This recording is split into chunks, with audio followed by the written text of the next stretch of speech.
Nicki Minaj has a new song actually, where she samples "Super Freak" by Rick James.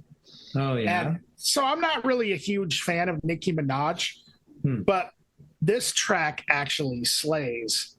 And then there's another sort of. Did you hear like a little cut or any? Did you hear some noise, like weird noise? Okay, so I got to make sure not to bump my cable because that's what caused that one. Just so wait, are know. you saying you can't touch this? I can't touch this exactly. Oh God.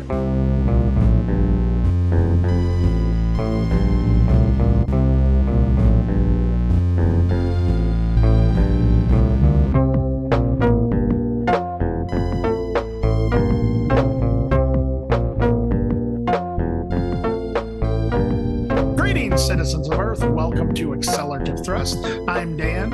And I'm Erik. And welcome to our show where we review underground, experimental, and sometimes not so underground and experimental music with a focus on the Midwest and Iowa, Illinois music scenes. Hey, you know what though? What though? So check this out. Okay. You know who Meg is, the drummer of the White Stripes? Sure. Yeah. Have you heard about the whole thing that happened in the last couple of weeks with her? Yeah, where I don't know, someone said she was bad and everyone else said she wasn't bad. Yep. There was a journalist who said that something to the effect of like White Stripes, called it a tragedy of the White Stripes is that they would have sounded a lot better with even a half decent drummer. And then a whole bunch of drummers came to like Meg's defense. Yeah. What's your as they should. I agree 100%. I think she's great. I do too. You know, this is something that I've run into quite a bit in my life in various ways. Musicians who understand what they're doing and why they're doing it, and they serve the aesthetic of their project and they serve the song and they do what's needed as opposed to just showing how awesome they are.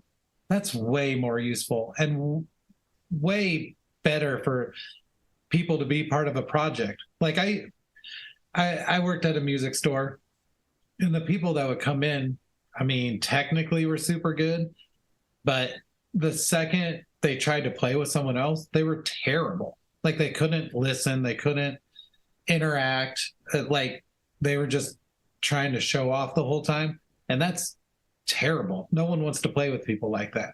And yeah, so that, I don't know. I feel like Meg White was really good at serving the songs and doing exactly what was needed. I mean, that's like saying Mo Tucker from the Velvet Underground is a bad drummer. It's like, she's not a bad drummer. She's just doing exactly what was needed for the song, you know? Even to a certain extent, Ringo Starr, you know? Yeah, Ringo's pretty gosh darn good. He's very good, but for some reason, he gets a lot of hate. It doesn't make any sense to me. It makes no sense. But I also would say that Meg White is actually a great drummer. I mean, for sure. I think Jack White obviously wanted a certain aesthetic and a certain charm that had it been anything other than Meg White and Jack White, it wouldn't have worked, I don't think. No, and I don't think so either. Then on top of that, I think the White Stripes and their success was a direct result, arguably, from bands like Beat Happening or the Young Marble Giants who use the less is more approach. Like with Beat Happening, for sure, it was like, okay, we don't really know how to play these instruments, but we're going to make something out of them anyway, you know? And we don't have a drum set, so we're going to find suitcases to bang on or something. Yeah. You know what I mean? Like just like that sort of thing. And I feel like it might have been by design a little bit, because I think it kind of was, but Jack White was trying to maintain a sort of childlike, he actually put this or actually said this himself in interviews. a childlike approach to the drum kit, which Meg was 100% to deliver. But on top of that, she did some pretty crazy stuff when you actually like think about it, you know? Yeah. Well, and another aspect of that too is like she plays like sort of that like really raucous Memphis blues kind of thing, like a Howlin' Wolf, you know? Like Right. the drummers on that stuff and like Muddy Waters, they weren't there to have everyone say, "Oh, wow, amazing drummers." That they were there to support what was happening, you know, and they do it. And it's like bombastic and it has an energy and it's like I don't know, it's like punk rock, you know, it's like over bloated, technical, proggy nonsense. You know, it's just like, what's needed here? This drum beat, play it. Yeah. Like that's it. You know, yeah, I saw all that and I was like, I didn't even read anyone's responses because I was just like, well, anyone that's saying she's great is right and anyone that says she's not is wrong. So Yeah. What am I going to learn from their statements? Yeah, I think also another thing that I kind of wonder about is before social media blew up the way that it has now, you know, that was also when the White Stripes was blowing up, like in the early 2000s, and it became like sort of this running joke. It was almost like a collective thought amongst music critics that like, oh, Meg White was a horrible drummer, you know, just because of the simple nature of the White Stripes, like White Blood Cells. You know, it is a pretty simple album, but like it's also deceptively simple. It's really great songwriting, you know? Yeah. And the thing is I feel like that was kind of a trend to kind of just like hate on Meg White as a drummer for a while. Right. And then I sort of feel like bringing it up in 2023 is a little odd, just like out of the blue. Like I kind of think it's odd, but I also wonder if it's just sort of like, if it was like done out of like honesty from like does he honestly feel that way, or did he just feel like this journalist, did he honestly feel like he was just going to get like a bunch of people be like, oh God, I know, geez, that Meg White, man, like a bunch of bros agreeing with him, you know, like, did he really think that was like, because then what happened is after everybody like Questlove defended her, and Questlove, I mean, that guy is like one of the best drummers, not just in hip hop, but in music, you know? And you got all these people legitimately defending her. And so here he is left out in the cold, basically. And then he responds and says, well, I regret that tweet, you know? And it's just like, well, what'd you think was going to happen, dude? Like, I mean, there really is no point to. Well, not only that, I wonder what the motive was. Like, were you trying to destroy like Meg White or something? I don't know. Probably just being a troll, you know? Well, yeah, I would assume so. But in 2023, I just thought that was a really odd move. Yeah. Like, you know, because that is such a irrelevant like thing to say at this point about, like, everyone knows the White Stripes are, regardless of what this journalist has to say, Meg White was successful, you know? So like, what difference does it make to you? You know, especially since they're done. Since they're done, like, who cares? It's like, at this point, it's just like, now so I am mad. I wasn't going to be mad, but now I am. I'm mad at that guy. What's his name? Geez, I don't know. It doesn't matter. Yeah, who cares? I'm going to call him Max. Yeah. Yeah, maximum failure. Like, that's what I'm going to call him. Like, Max Failure. Yeah. Max Failure. That's his name. Max Failure. That's what his name is. The journalist Max Failure. You know, one thing I don't think Max Failure would do, though, is criticize any of the records we're reviewing today. Oh, yeah, that's true. So there is a music festival called Mission Creek, and it happens in Iowa City every year. I think they had to take a year or two off because of COVID, but, you know, everyone did.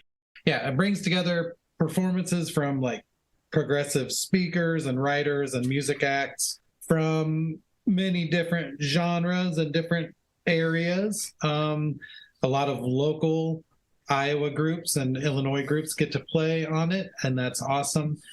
The shows take place all over Iowa City, so that's always a really fun thing, is to just kind of hop from place to place. It started in 2006, and it's brought all kinds of really sick things to this town. I've seen some truly amazing things because of Mission Creek.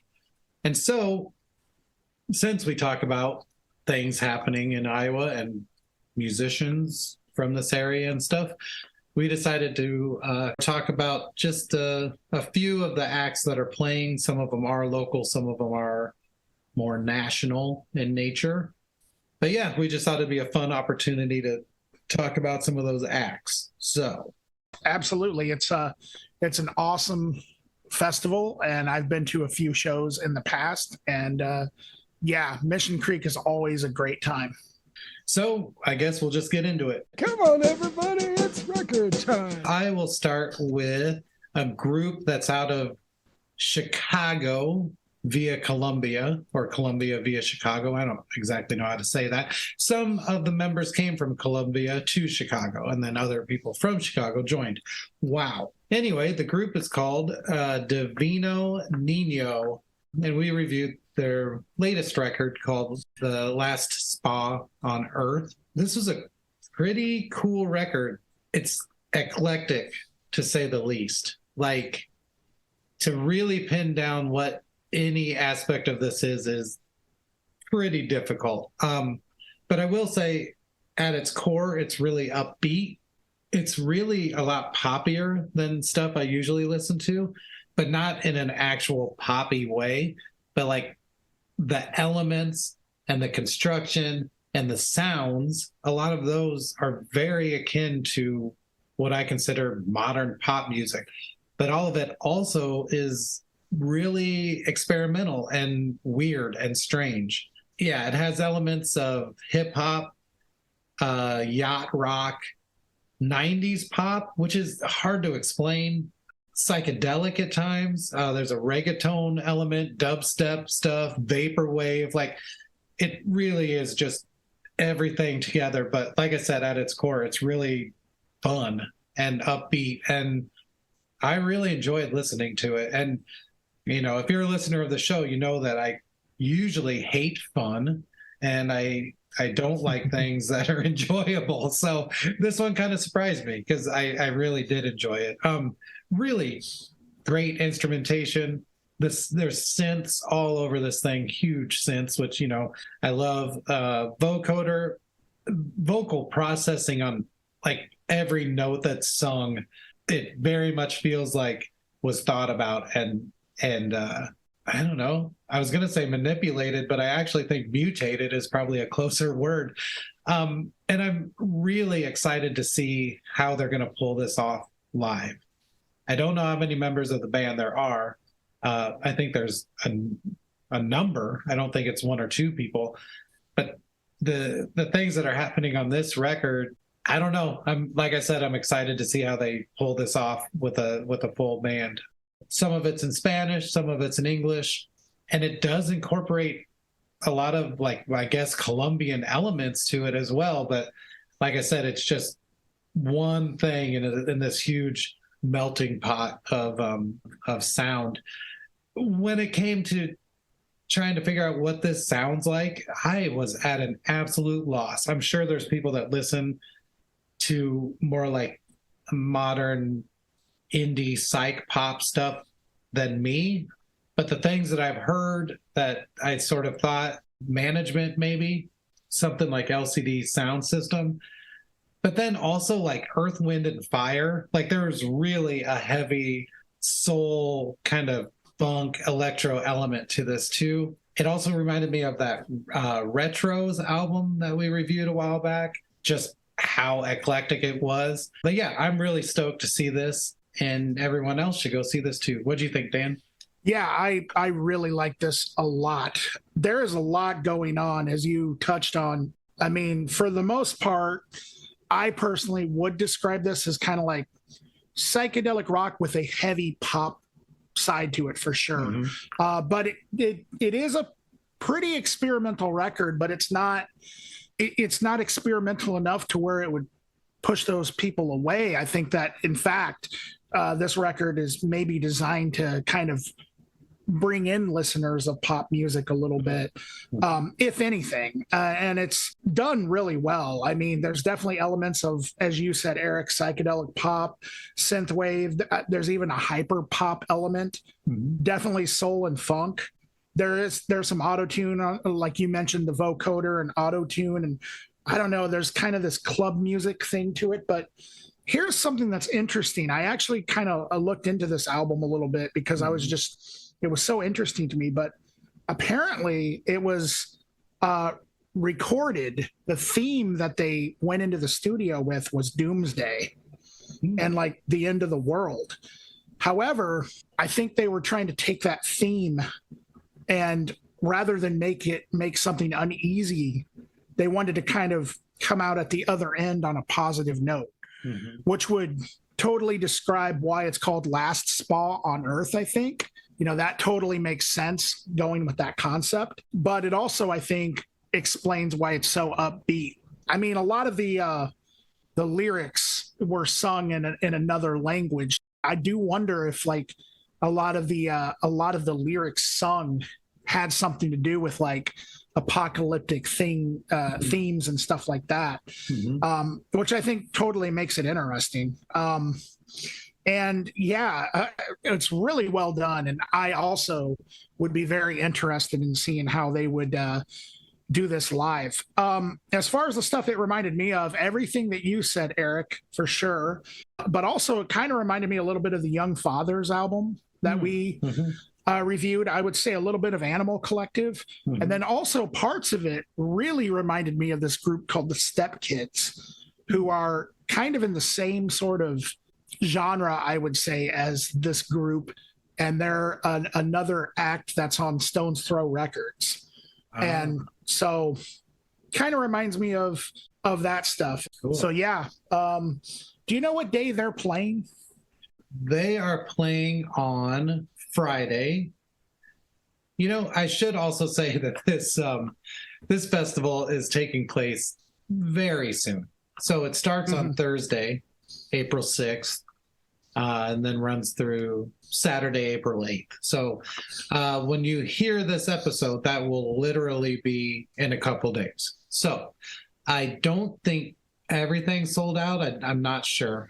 So I think you can still go to these things. But Divino Nino is playing on Friday, April 7th at Gabe's at 10:45. Oof. I'm an old man, but I'm going to make that work. I mean, totally. I'm going to try my best.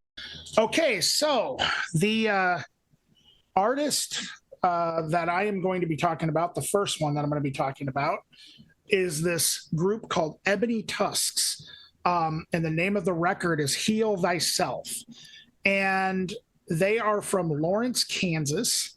And there are 3 members, Geisek, then Marty Hillard, and DJ Daniel Smith. What Ebony Tusks is, to my ears, is very well put together noise industrial influenced hip hop with some other things going on. Now it's got a very unsettling feeling about it, which is something that I really like. It's very dark sounding, definitely grimy and gritty. And the 3 MCs, I think there's 3 MCs total.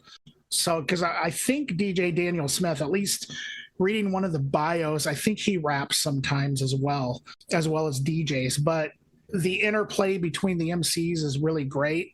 And they kind of represent something that I feel is not, it's, you don't see very many groups in hip hop much anymore.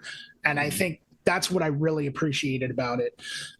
Most rap artists today seem to be solo. I mean, there's a lot of, crew cuts and things like that. There's always like tons of tracks out there with 5 or 6 guest spots and things like that, but you don't really, you don't see like the whole Beastie Boys Public Enemy type thing very much in hip hop nowadays. And that's one of the things that I really appreciated about this overall.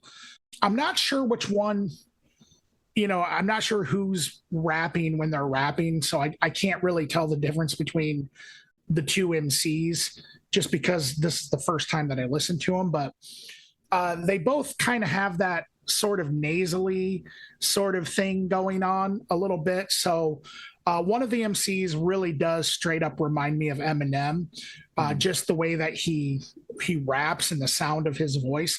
And the other one reminds me a little bit more of like No from the Cunning Linguists.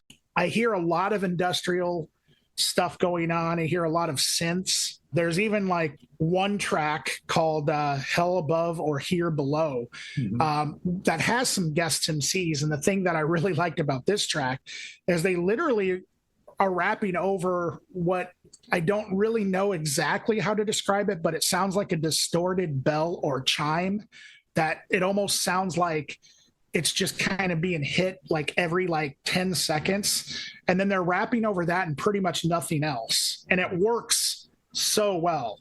It's very haunting, very gloomy, and just, I don't know, apocalyptic sounding, I guess you could say. Like it sounds kind of like rap that's being brought here from the apocalypse or something. With that being said, this reminds me of a lot of different stuff that I've heard over the years, such as Dalek, 100%. This really reminds me of Dalek. I think if you're a fan of them, you'll definitely be a fan of this. LP, Wu-Tang, Moody Black, but it also has, I feel like, kind of the urgency of Public Enemy a little bit. And there's even like some elements of like, Grave Diggers or, elements of like homages being paid to like sort of old school hip hop, but particularly I would say Wu-Tang for sure. But it's very current. I would also say that record, what was it? Play that Boys A. Yeah. A lot of this reminded me of that. And even going away from hip hop, like some of this stuff really reminded me of like 9 Inch Nails or, stuff like that, or Skinny Puppy even, like some of the soundscapes that were made, or even like I would say like the Lingua Ignota. Some of it even reminded me of that stuff, like just some of the really just intense like musical landscapes. Or there's even sort of a drone element, like Granular Breath, Brian Barr's side project and stuff like that in the music. So yeah, I think if you're a fan of that, also Mimi Barks really reminded me of that. So there's definitely a lot more than just hip hop going on here, which I think that's something that's been going on in hip hop anyway for a long time. I think the punk rock and metal side of hip hop has been represented a lot lately. And Ebony Tusks is, I just feel like another great record in the genre, and it sounds great. And I really want to hear more from them. I guess this is their debut album. So they're going to be playing Saturday at 8:15 at the Riverside Theater.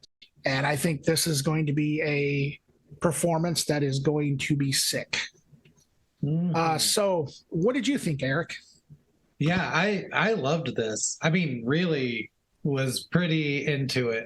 Like you said, it's like intense grime, noise, industrial, hip hop. I think my favorite part of it was that they just weren't very concerned with following any musical norms.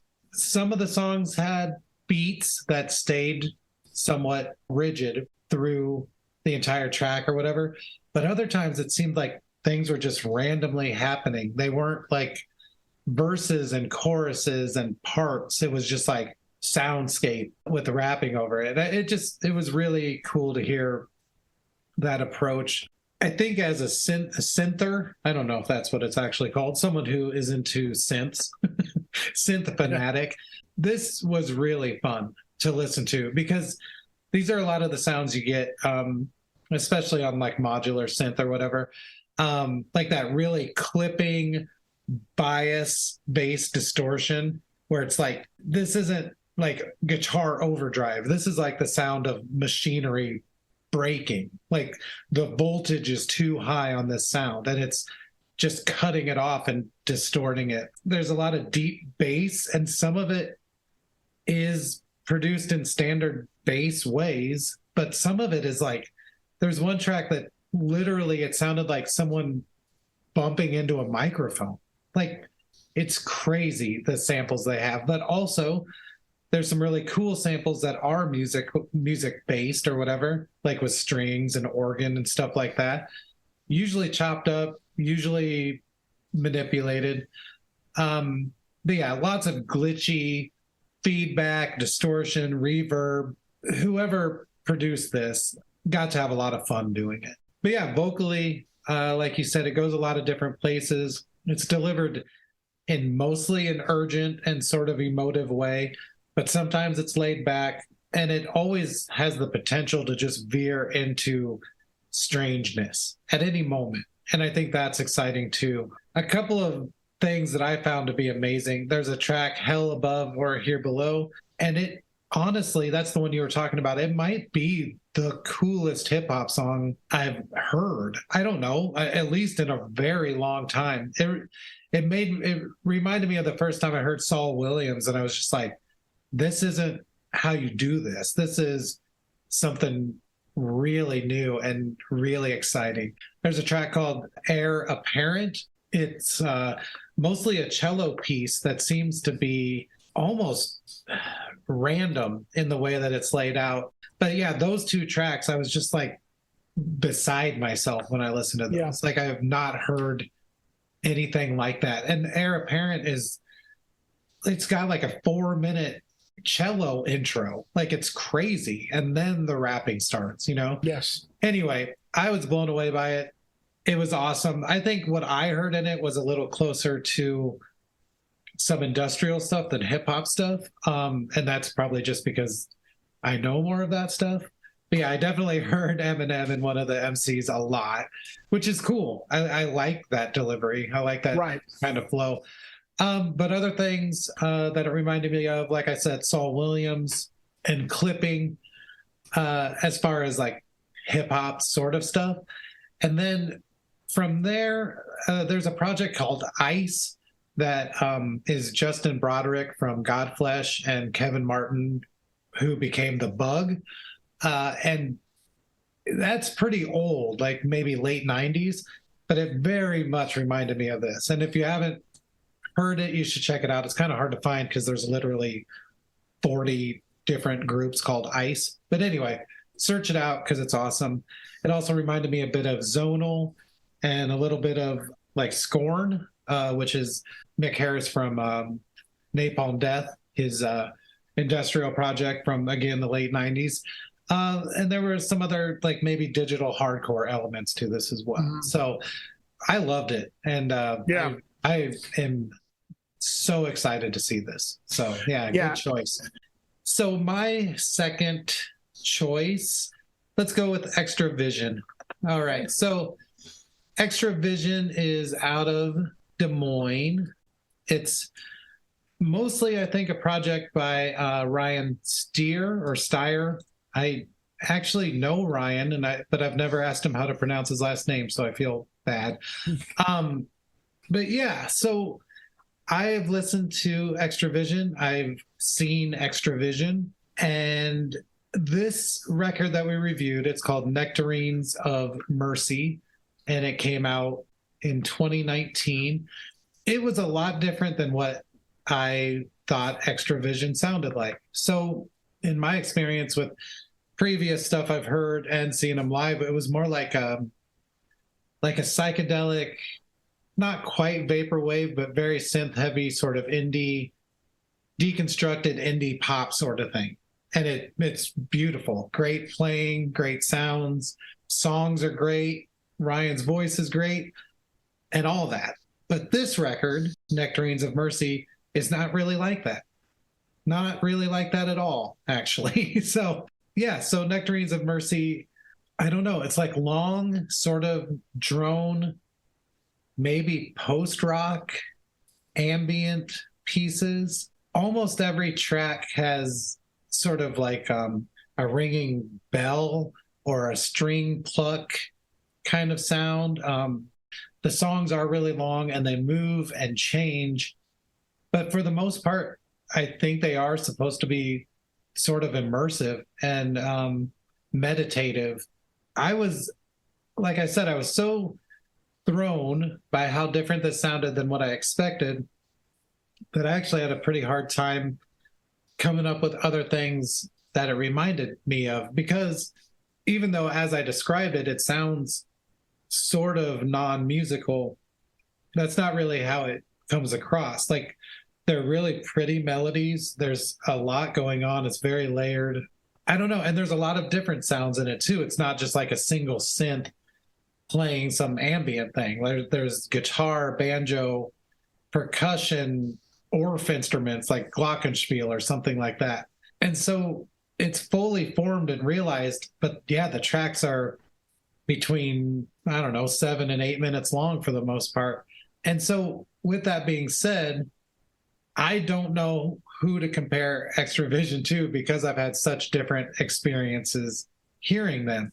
But I would say if you like freak folk, psychedelic pop, you're probably going to hear some of that live.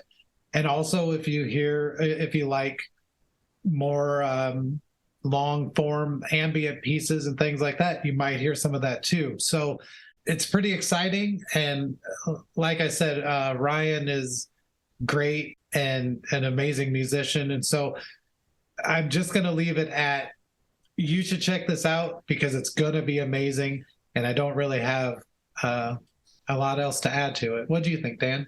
Yeah, I thought this was a really cool, it's definitely an experience to sit down and listen to this for sure. I would say it's very kind of mystical sounding, like you mentioned, Erik. And this was one of the words that I actually used, very calming and meditative, for sure. Very relaxing, actually. And in that sense, it almost reminds me of like the, healing sounds that you hear, sometimes. It's kind of got like almost like a new age element to it as well. A lot of really interesting instrumentation. I definitely heard acoustic guitars. According to the Bandcamp, there was some banjo and 12-string guitar, which I think the 12-string guitar almost brought like almost a sitar vibe to it or something. For sure. Like it sounded very, very much like that. And then I also heard the glockenspiel as well. But yeah, for the most part, I don't really have much more to add to what you said, Erik, other than this is just a really cool listening experience. And, it seems to me like I heard Extravision a while back too, because didn't Brooks play some shows with Extravision? Yeah. Yep. And like, it seems to me like it was a lot different than, like, I wasn't expecting this either. I can't necessarily say that this reminded me of these artists, but it did kind of give me like the same sort of, I guess, vibe, but like mostly like instrumental guitar and synth music, like the feeling of like when I hear like John Fahey or something a little bit, but also like there's this synth project called Synergy that it kind of gave me like the same type of vibe as that. That being said, I don't think that this sounds like those two artists. It just kind of gives me the same type of feeling when I listen to it, I guess, if that makes any sense. And I would also say too, as well, Freak Folk, there's definitely some moments where I would say it's, Animal Collective fans would probably dig this. Yeah, Freak Folk, new age kind of instrumentation, meditation music. It kind of has all that in here. And yeah, really, really cool listening experience for sure. Nice. Yeah, and they're playing at the Riverside Theater on Friday at 7 p.m. So cool. Yeah. All right. So the next artist I'm going to talk about, artist and album, is called Black Belt Eagle Scout. And the name of this record is The Land, the Water, the Sky. Now, I actually know Black Belt Eagle Scout because they have played shows with one of my favorite bands, Built to Spill. And so I kind of checked them out based on that before. So what Black Belt Eagle Scout, to the best of my knowledge, is the moniker of Catherine Paul. So they actually played Mission Creek a couple years ago. Well, not a couple years ago, but like 2018. And I actually showed up. They were playing downstairs at Gabe's when Built to Spill were playing upstairs. So they were playing like the early show and Built to Spill was playing the late show. And I caught the last song. I like walked in while they were playing the last song. And so she had a full band with her. She had a bassist and a drummer with her, but apparently I'm guessing that maybe she just plays all the instruments in the studio, perhaps. Regardless of what's going on, this is amazing. I think I love it. It's very much in the same school as musically, I would say, as Built to Spill. So it kind of makes sense. But also there's a lot of different elements going on here. The work and the guitar tones are very gorgeous. I think it's pretty dreamy sounding. Sometimes the production has this layered thing going on, I think, that makes it almost shoegazy at times, but not to the point where, you know, sometimes shoegaze bands, the vocals are kind of purposely, I feel, buried in the wall of sound. That's not really going on here. It just kind of has that same sort of dreamy feeling to it, for lack of a better way to describe it. There's some really haunting melodies. I think Catherine has a really excellent voice, and just overall, I think what this is just a really great sort of indie rock record. As far as like when it came to stuff that it reminded me of, I would say like Slater Kinney, maybe a little bit of Liz Phair, maybe a little bit of PJ Harvey, Juliana Hatfield, but also, you know, maybe some Modest Mouse. It's just really great songs, I think, too. And I really enjoyed it. What did you think, Erik?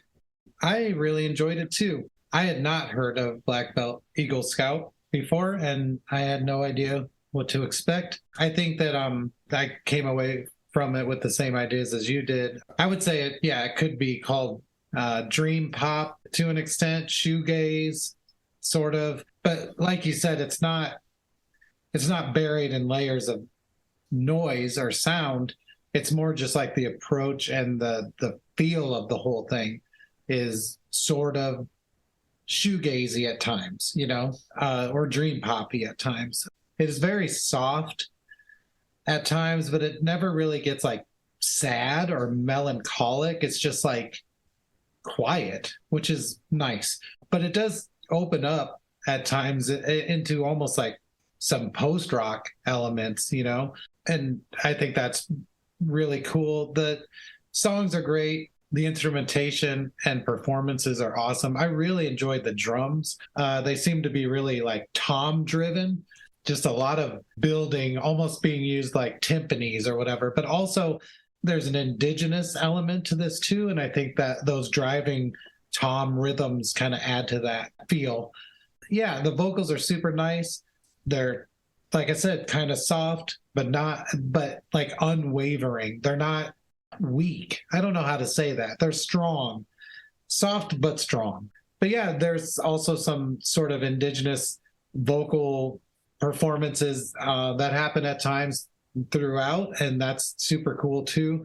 I just thought it was really nice and really well done. The things it reminded me of, and I sort of went straight down the shoegaze road on this, on what I thought it sounded like, but like Slow Dive, Ride, but also like Mazzy Star maybe, and the Sundays a little bit too. Mm-hmm. So I would say if what we said were things that you like, this is going to be something you like. There's really no way around it. So, but yeah, so they are playing Thursday at the Hancher at 7:15, and that's with Cat Power. So, which I think is a perfect fit. One thing also I forgot to mention, I'm glad you brought up the indigenous part of the record as well. I forgot to mention Catherine Paul apparently started out as a drummer. Oh, okay. Mm-hmm. So, I think that's maybe why you hear that sort of influence with the toms going on. And so I thought that was really cool. Just a little fun fact to throw in there. Nice. So my third choice is Mr. Softheart. And Mr. Softheart just has some singles available on, at least on Spotify. So Mr. Softheart is out of Des Moines / Cedar Falls. You know, I got to be honest, it was hard to sort of glean what Mr. Softheart is doing from these 4 singles that I listened to. And that's because all 4 singles were pretty different, like really different. And so the thing that connected them was the vocals, I think. But other than that, musically, they went kind of all over the place. It's a really cool attitude, though, regardless. And that's the other thing that sort of connects them together, is like just a really cool attitude and approach. Definitely has like a garage rock element to it, at least with the vocals.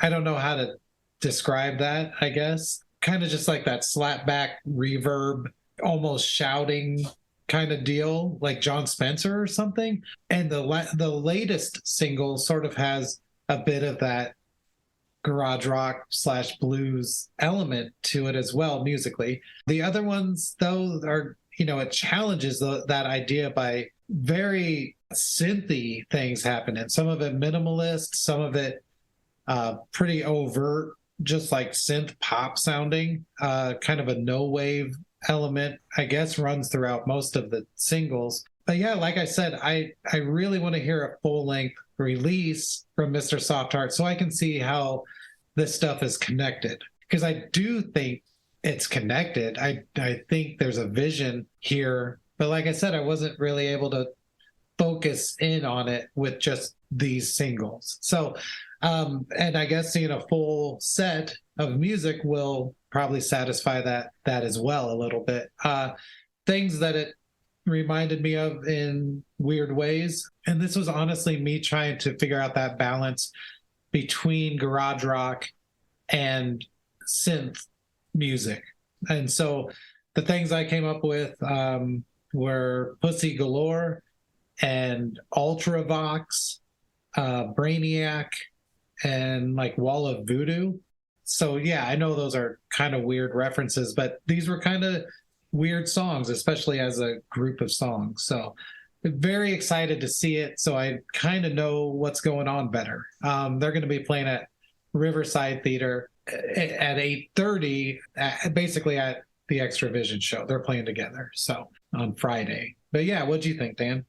I really liked these group of songs. I agree with you that it really did go into all sorts of directions, and that I can't wait to hear a full length or even an EP from these guys, because I think what they're doing is really interesting.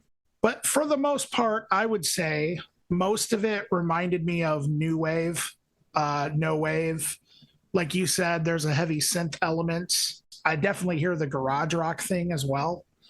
As you mentioned, I think Wall of Voodoo is actually kind of a perfect comparison. Because Wall of Voodoo kind of has both of those things going at once as well. But yeah, it was really difficult to nail them down completely, which I think is awesome, because it just goes to show that they're doing something really interesting and maybe something that I haven't quite heard before, at least around this area. And I don't really have much to say. Some of the vocals reminded me of almost like a gothic thing, sort of a little bit. Yep. So yeah, and I would also say like no wave too, like a little bit. So some of the stuff that it reminded me of was like actually the band from Des Moines who we interviewed recently, Haploid, a little bit. I would also say like there was maybe a little bit of a New Order type thing going on a little bit. And these are all just like you, Erik, I was kind of struggling to come up with some for sure comparisons as well. I would say like a New Order type thing, and maybe a little bit of Joy Division as well. Interpol. Yeah. And then I would also agree with you on all of your picks, like Brainiac for sure. I hear some of that going on here. So Yeah, really cool stuff. I can't wait to hear what these guys are going to do in the future. I think that they're mostly using drum machines and synthesizers, and then it's just guitars and vocals on top of that, I think. But yeah, it'll be really exciting to see them live and how they do approach that. I did watch a couple of live videos, which they have on YouTube, and it kind of brought out the more new wave element a lot more. I think I felt those videos did. So if I had to guess, when they do work on future things, that maybe that part will be more represented, but I'm not, I don't know. And that's what I like about it. It seems like this band is kind of unpredictable, at the moment anyway. And yeah, I kind of like that about it. So nice. On to another regional act from around this area, Karen Meat. Now, Karen Meat, I love Karen Meat. So I actually jumped at the chance having them be one of my picks because I've listened to both of their releases and I realized that the release that I picked, You're an Ugly Person, is actually the older pick or the older release. But I've actually listened to both records quite a bit. And so if you don't mind, Erik, I'm going to touch a little bit on just Karen Meat in general, but I'm going to mostly talk about You're an Ugly Person, which was the record that I chose. This is awesome, in my opinion. It's very fun. Now, I don't know. I think Karen Meat formed as like a full band or something. I'm not really quite sure what the history is, but on this record, I think it's just a duo of Aaron Eaton and Dana Telsrow. But then the other record, actually, there are two other records. So I guess there's three records total. I don't think I've heard the first one. I don't know if I've heard it at all. But the other one has more of a full band element to it. But this one, You're an Ugly Person, the best way to describe it is it's kind of got this synth pop thing, sort of, but also very heavy on like 80s. Like it has a really heavy 80s hip hop vibe to it. I find the lyrics to Karen Meat's songs are funny, clever, dark, depressing, sometimes upbeat as well.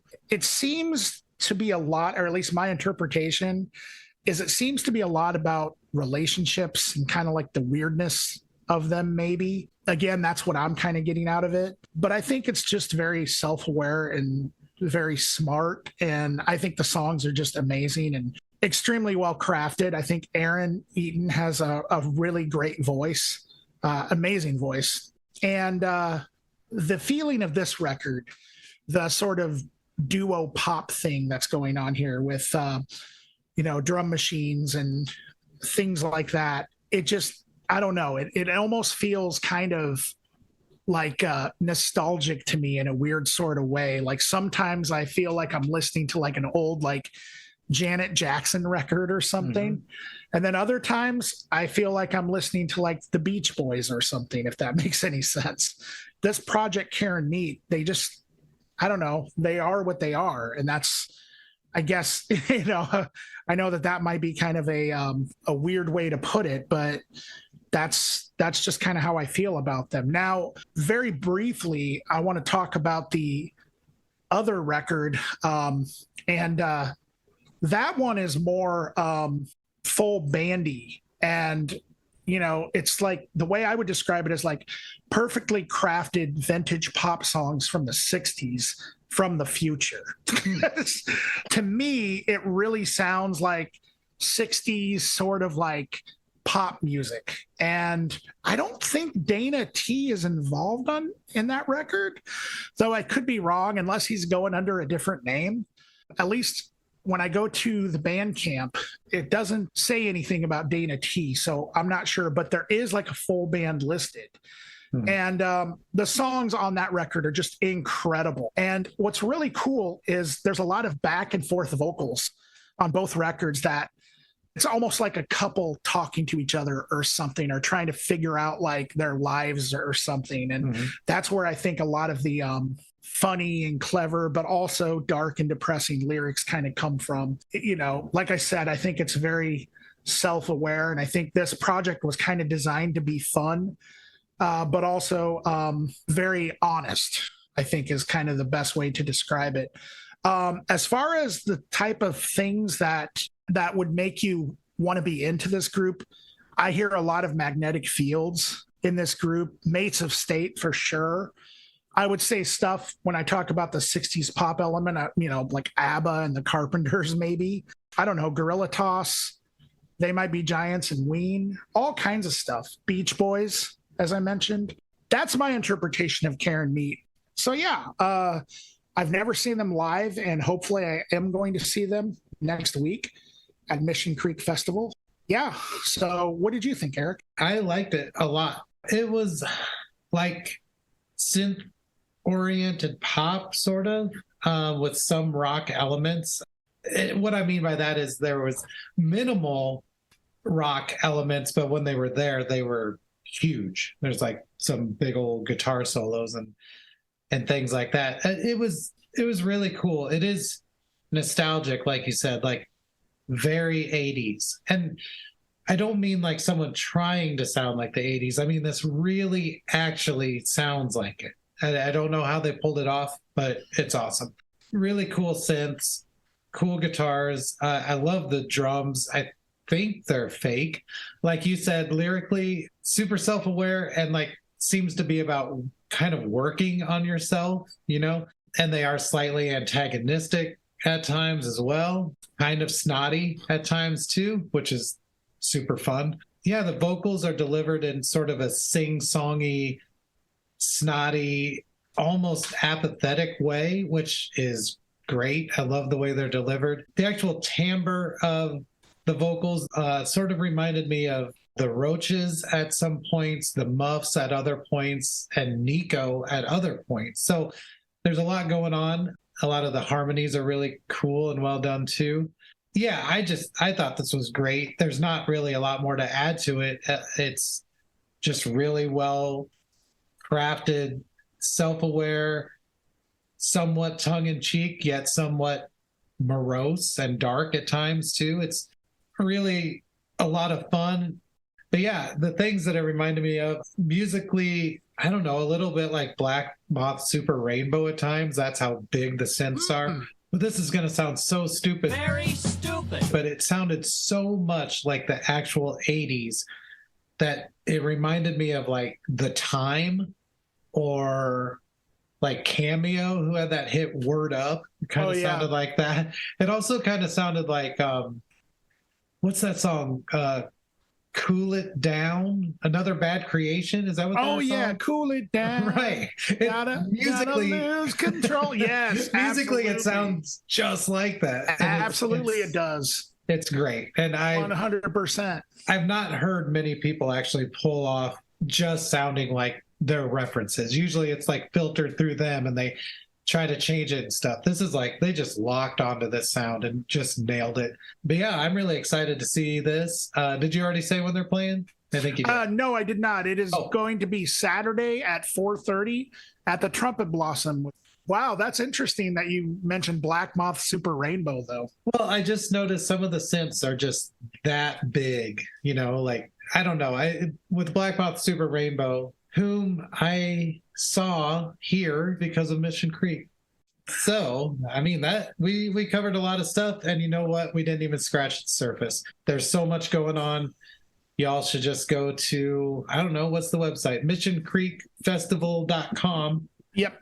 And look at everything happening. There's, like I said, music, literature, other speakers. It's always a very cool time. It makes me love my city. Aww. And even if you're not from Iowa City, it's still Iowa and it's still amazing. And so you should still be proud and support it. So, yeah. One of the things that I'm definitely planning on coming to is the 6th annual Ice Cream Zine Fair. Oh, sure. Public Space one. I'm going to check that out, man. Nice. If I'm going to be remaining in Iowa City that day, I think I might try and also swing by the Karen Meat show at Trumpet Blossom. Heck yeah. Which, man, I wish I could just go to all three days, but that's probably not going to happen because I really want to see Ebony Tusks a lot. Mm-hmm. And I would also like to see Mr. Softheart. I mean, honestly, I'd like to see all these groups. Yeah. But yeah, we'll see what happens. Nice. Anyway, Yeah. So yeah, get out there and, support your local music scene. There's always cool stuff happening at Mission Creek every year that I've been there. Yep. It's been fantastic. So For sure. Nice. Man, we learned that we played it pretty straight today. we did.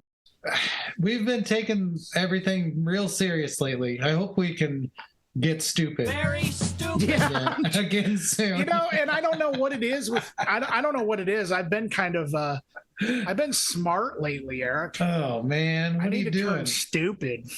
Yeah, and I've been stupider, but I think it makes me less funny. I don't know. Yeah, it's kind of like when I'm stupid, I'm funny. But then when you're stupid, it's like, Erik, you're not as funny. Yeah. You need to be smart. Like, can you wake up your stupid brain, please? Yeah, exactly. We have a show to do. Stupid. Getting out to these shows, I think will liven me up.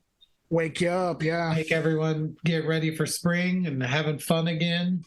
Sometimes it takes a minute to transition from winter to spring, but this will definitely help. All right. Cool. Well, thank you for listening, and I hope that everybody enjoys their Mission Creek experience. Yeah. If you're not able to make it to the shows, go check these bands out on Spotify or Bandcamp, and if you really like it, buy a record or buy a T-shirt or something, Or see them next time they come through. Yeah, or see them next time. I mean, 3 of these artists are Iowa artists. Yeah. So, Nice. But yeah, I suspect a lot of them are probably going to like the feel of Iowa City, and yeah, a lot of artists that come to Iowa City seem to come back. So yeah, that's for sure. Yeah. So anyway, like I said, missioncreekfestival.com. For more info, you can find more stuff about us at Instagram or Facebook. We have videos of the podcast. I mean, they're not really videos, they're audio, but they're on YouTube. And I don't know. That's about it. Yeah. yeah, Okay. Sounds good to me. Signing off. All right. We'll see you guys next week. Bye. Bye.